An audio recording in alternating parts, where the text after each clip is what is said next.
नहीं है, ये यीशु कुल है। जब अंग्रेज आए तो अंग्रेजों ने गुरुकुलों को तोड़ा।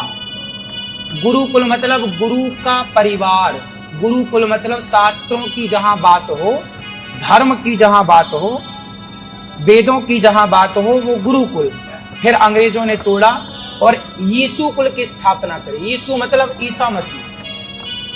यीशु यीशु समझते हैं ना, क्रिश्चियनों के पूज्य होते हैं यीशु। यीशु कुल बनाया कि भाई अब गुरुकुल खत्म करो, अब ये यीशु कुल होगा। और यीशु कुल में उन्होंने धोती कुर्ता, तिलक लगाने वाले ब्राह्मणों को पैंट शर्ट पहना दिया। परमेश्वर मान धन्यवाद हो। परमेश्वर केते अनुग्रह कले आज आपण सम्मुख रे पुनर आ नूतन वीडियो नहीं आसवा सुजोग देले, से ईश्वर को धन्यवाद देवा सहित मु समस्त मोर प्रेज जन प्रेज द लॉर्ड। आज तुम शास्त्र पाठ पढ़ा जिसे 54:13 तुम्बर संतान गण समस्ते सदाप्रभु को द्वारा शिक्षित हेबे वो तुम संतान गण महा शांति हेब। प्रभु पठित वाक्य पर आम समस्त को आशीर्वाद करंतु। आम ये देखुचु जे कौन लिखाई जे जिसे भाववादी आगुरी कहते तुम्बर संतान गण समस्ते सदाप्रभु को द्वारा शिक्षित हेबे वो तुम संतान गणर महाशांति हेब।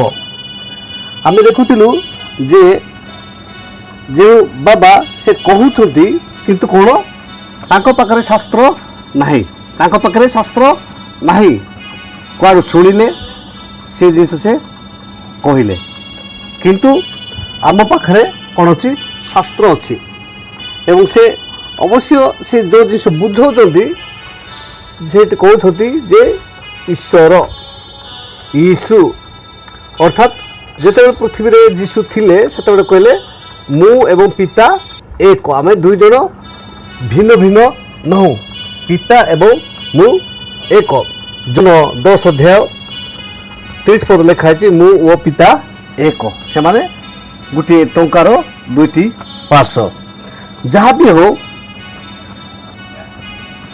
जिते बेले पृथ्वी रे यीशु थिले से कौन करथिले जे तांको कूल को पिला मानू आने कहते, से कहते जे छोट छोट पिला मानू मो निकट को नहीं आस। यीशु को कूल से स्कूल से बुझाऊँ भल भाव में यीशुंकर कूल स्कूल अर्थात ईश्वरंकर कूल ईश्वर। किंतु ये देखो पिता ओ मु ओ पिता एक, दुई जन एक हेले ये दुई जन एक हेले भी तांकर 23 अध्याय 8 पद लिखाई किंतु तुम्बे माने गुरु बोली संबोधित हुओ नहीं, कारण तुम मानकर गुरु जड़े पुणी तुम्हें समस्ते भाई।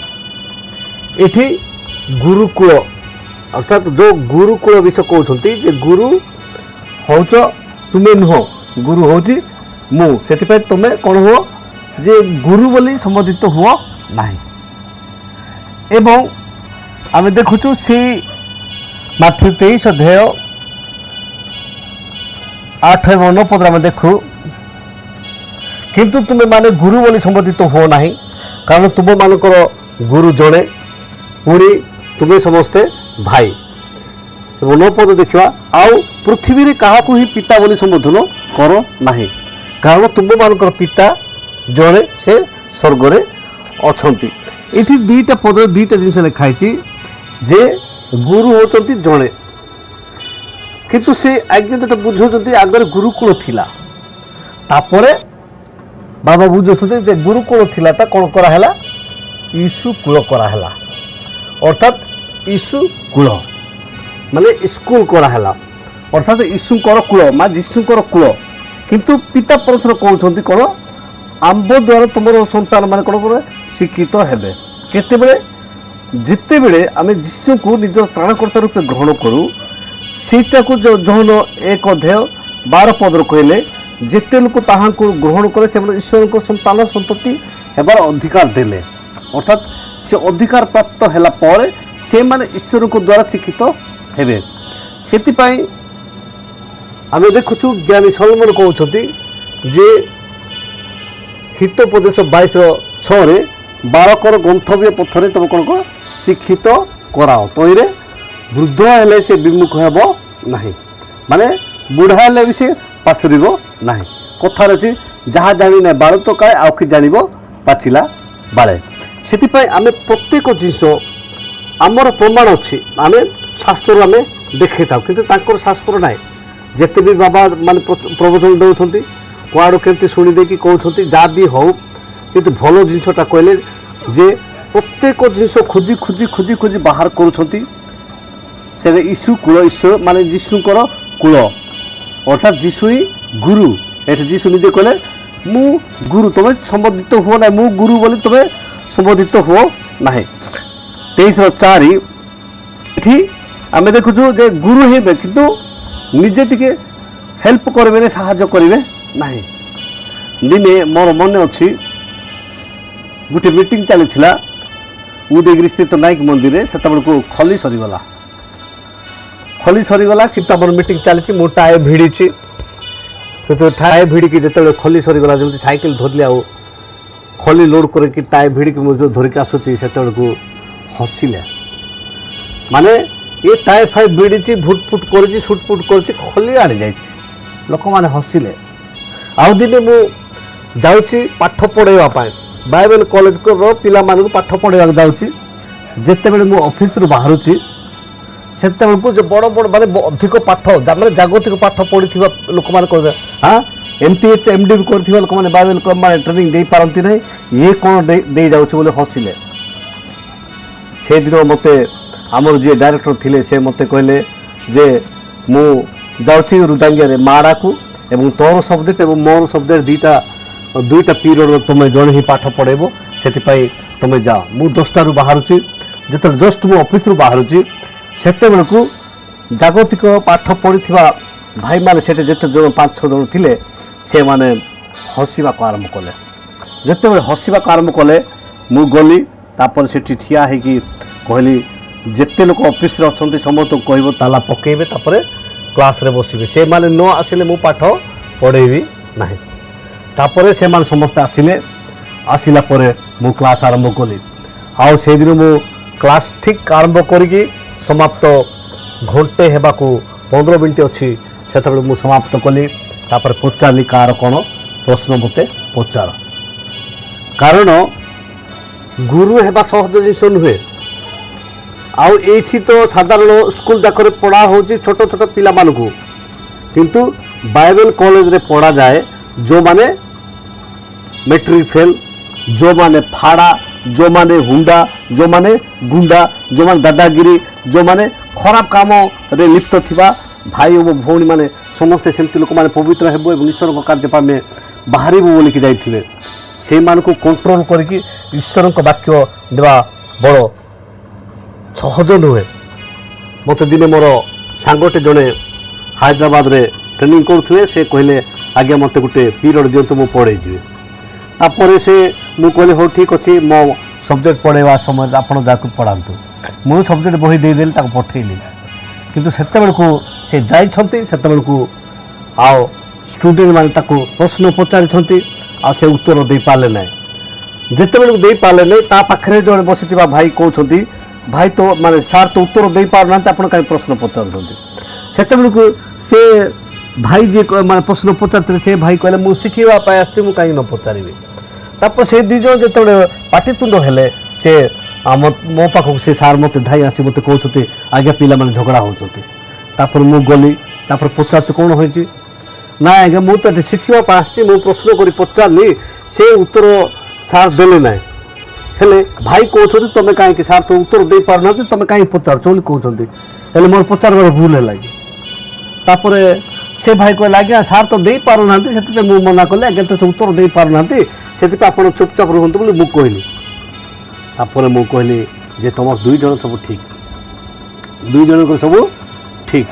ତାପରେ ମୁଁ ସେଥିର ଉତ୍ତର ମୁଁ ସେମାନଙ୍କୁ ଦେଇଥିଲି। ସେଥିପାଇଁ ଆମେ ଜାଗତିକ କ୍ଲାସ୍ ପଢ଼ାଇବା ଏବଂ ଆତ୍ମିକ କ୍ଲାସ୍ ପଢ଼ାଇବା ଭିତରେ ପାର୍ଥକ୍ୟ ଅଛି। ଏବଂ ଏଇଠି ଆଜ୍ଞା କହୁଛନ୍ତି ଯେ କ'ଣ ଯୀଶୁଙ୍କର କୂଳକୁ ମାନେ ସ୍କୁଲ କୁହାହେଲା, ତା ପୂର୍ବରୁ ଗୁରୁକୂଳ ଥିଲା। ଯୀଶୁ ନିଜେ କହୁଛନ୍ତି ମୁଁ ହେଉଛି ସେ ଗୁରୁ। ସେଇ ହେଉଛି ମୁଁ ଗୁରୁ ପିତା ପରଶର। ସେ କହୁଛନ୍ତି ମୋ ପାଖକୁ ଯେଉଁମାନେ ଆସିବେ ମୋ ଦ୍ୱାରା ଶିକ୍ଷିତ ହେବେ। ଏବଂ ଇଏ ଯୀଶୁ ନିଜେ କହୁଛନ୍ତି ନିଜେ ଯେତେବେଳେ ପୃଥିବୀରେ ଥିଲେ ସେତେବେଳେ କହୁଛନ୍ତି ମାନେ ମୁଁ ହେଉଛି ଗୁରୁ, ତୁମେ ଗୁରୁ ବୋଲି ସମ୍ବୋଧିତ ହୁଅ ନାହିଁ। ସେଥିପାଇଁ ଯାକୁବ 3:1 ଲେଖା ହେଲା ଯେ ତୁମେ ନିଜ ଗୁରୁ ହୁଅ ନାହିଁ, ଗୁରୁ ଯେ ଗୁରୁତ୍ୱର ଦଣ୍ଡ ପାଇବ ତାହା ଏହା ତୁମେ ଜାଣ। ତୁମେ ନିଜ ଗୁରୁ ହୁଅ ନାହିଁ, ଗୁରୁ ହେବ ବୋଲି କଣ ମାନେ ଗୁରୁମାନଙ୍କ ପାଇଁ ବଡ଼ ଦଣ୍ଡ ଅଛି ଏହା ତୁମେ ଜାଣ। ସେଥିପାଇଁ ଯେଉଁମାନେ ବି ଈଶ୍ୱରଙ୍କର ବାକ୍ୟ କହୁଛନ୍ତି କିମ୍ବା କିଛିଟା ପ୍ରମାଣ ଦେଇକି କୁହନ୍ତୁ, ଯେକୌଣସି ଜିନିଷ କୁହନ୍ତୁ ଡିଜିଟାଲ ଇଣ୍ଡିଆରେ ଯେ ଏଇ ପ୍ରକାର ଭାବରେ ଲୋୟର ମାନେ ଯେଉଁମାନେ ଲୋ ପାଠ ପଢ଼ୁଛନ୍ତି ସେମାନେ ପଢ଼ିଲା ପରେ ବିଚାରପତିଙ୍କ ସାମ୍ନାରେ ସେ କ'ଣ କରୁଛନ୍ତି ଲୋ ବୁକ୍କୁ ନେଇକି ରଖିଦେଉଛନ୍ତି, କହୁଛନ୍ତି ଏଇଠି ଲେଖା ଅଛି। ମୁଁ ଯାହା ବି ଯେତେ ପ୍ରବଚନ ଦେଉଛନ୍ତି ବାବାମାନେ ପ୍ରାୟ ଏଇ ବାବା ଯିଏ କହୁଛନ୍ତି ତାଙ୍କର ମୁଁ ଦେଖୁଛି ପ୍ରାୟ ଜିନିଷ ଯେ ସେ କ'ଣ ତାଙ୍କ ପାଖରେ ଲୋ ବୁକ୍ କି ନାହିଁ, କୁଆଡ଼େ ଗୋଟେ ଶୁଣିଦେଲେ କୁଆଡ଼େ ଗୋଟେ କରିଦେଲେ କହିଦେଉଛନ୍ତି। ଯାହା ବି ହେଉ ଗତ ଦିନମାନଙ୍କରେ ଗୋଟେ ଛୋଟ ଝିଅଟେ ଯାଇକି ତାକୁ ମାନେ ଗୀତ ସହିତ 1ରୁ 6 ପର୍ଯ୍ୟନ୍ତ ପାଠ ପଢ଼େଇକି ଛାଡ଼ି ଦେଇଛି, କିନ୍ତୁ ସେଇଟା ବି ଆମ ସୋସିଆଲ ମିଡ଼ିଆରେ ଘୁରୁଛି। ଏମିତି ବି ଯେକୌଣସି ମାଧ୍ୟମରେ ସୁସମାଚାର ପ୍ରଚାରିତ ହେଉଅଛି, ସେଥିପାଇଁ ମୁଁ ଧନ୍ୟବାଦ ଦେଉଛି ବୋଲିକି ଯେଉଁ ପ୍ରେରିତ ପାଉଲ ଲେଖିଲେ ଠିକ୍ ସେ ପ୍ରକାର ଯେକୌଣସି ମାଧ୍ୟମରେ ମଧ୍ୟ ସୁସମାଚାର ପ୍ରଚାର ହେଉଅଛି। କିନ୍ତୁ ଗୋଟିଏ ଜିନିଷ ମୁଁ ଆପଣମାନଙ୍କୁ କହୁଅଛି, ଆପଣମାନେ ସତ୍ୟକୁ ଜାଣନ୍ତୁ, ସତ୍ୟ ପଥରେ ଯିବା ପାଇଁ ଚେଷ୍ଟା କରନ୍ତୁ। ଯେହେତୁ ଦିନେ ସେ ଜ୍ଞାନୀ ଥିଲେ ଯେ ଜ୍ଞାନୀ ସଲମନ, ସେ ମାନେ ଅନୁତାପ କରୁଛନ୍ତି ଏବଂ ଲେଖୁଛନ୍ତି। ଆମେ ଦେଖୁ ଯେ ହିତ 5:13 ଏବଂ 14 ପଦ ସେଠି ଆମେ ଦେଖୁଛୁ ଯେ ସେ ନିଜେ କହୁଛନ୍ତି ମୁଁ ଆପଣା ଶିକ୍ଷକମାନଙ୍କ କଥା ମାନିଲି ନାହିଁ ଓ ଯେଉଁମାନେ ମୋତେ ଶିକ୍ଷା ଦେଲେ ସେମାନଙ୍କ ବାକ୍ୟ ପ୍ରତି ଆପଣା କାନ ଡେରିଲି ନାହିଁ।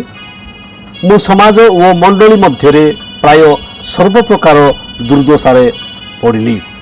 ଏଠି ଦେଖୁଛୁ ଯେ ଜ୍ଞାନୀ ସଲମନ କହୁଛନ୍ତି ମୁଁ କ'ଣ କଲି ଯେ ଶିକ୍ଷକମାନଙ୍କର କଥା ମାନିଲି ନାହିଁ ପ୍ରଥମେ, ଏବଂ କ'ଣ କଲି ସେମାନେ ଯାହା ଶିକ୍ଷା ଦେଲେ ସେ ପ୍ରତି ମୁଁ କ'ଣ କଲି କର୍ଣ୍ଣ ଡେରିଲି ନାହିଁ।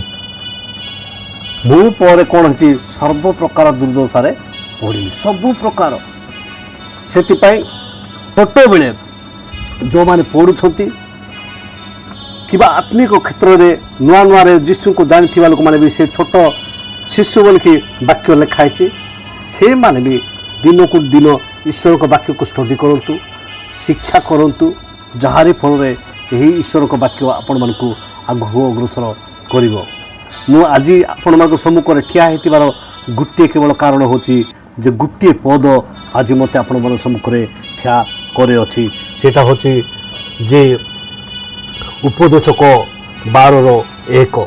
ଦିନେ ଗୋଟେ ପତ୍ରିକାର ପଛପଟେ ସେଇ ମାନେ ପଦଟି ଲେଖା ହେଇଥିଲା ଏବଂ ସେଇ ପତ୍ରିକାଟି ମୁଁ ପାଇଲା ପରେ ମୁଁ ପଢ଼ିଲା ବେଳକୁ ଦେଖୁଛି ସେ ପତ୍ରିକା ମୋତେ ଆଜି ଆଗକୁ ଆଣିକି ଆପଣମାନଙ୍କ ସମ୍ମୁଖରେ ମୋତେ ଠିଆ କରିଛି କେବଳ ଗୋଟିଏ ଈଶ୍ୱରଙ୍କର ବାକ୍ୟ, ଯାହାକି ଉପଦେଶକ 12:1। ମୁଁ ତାହା ପଢ଼ି ଦେଉଛି, ତାପରେ ମୁଁ ଆଜିର ସମାପ୍ତ କରିବାକୁ ଯାଉଛି।